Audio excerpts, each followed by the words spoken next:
Hi guys! Welcome to my mini vlog. This is Tita Mayang. For today's video, samahan nyo ako para magpapalinis ng aking ngipin. Dahil yan lang po ang best asset ko, yung aking beautiful smile.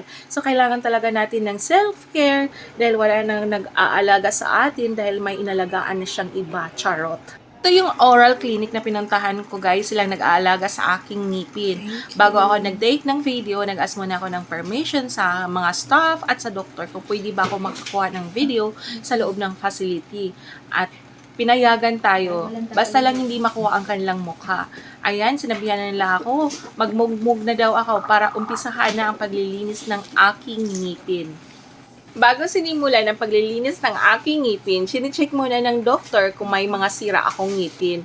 Pero sa edad kong 43 years old, sa awa ng Diyos, wala pa akong mga sirang ngipin. Mas nasira pa yung relasyon nyo kaysa mga ngipin ko. Charot.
Guys, tapos ng paglilinis ng aking ngipin. Salamat sa inyong panonood. Bye! And see you around. God bless!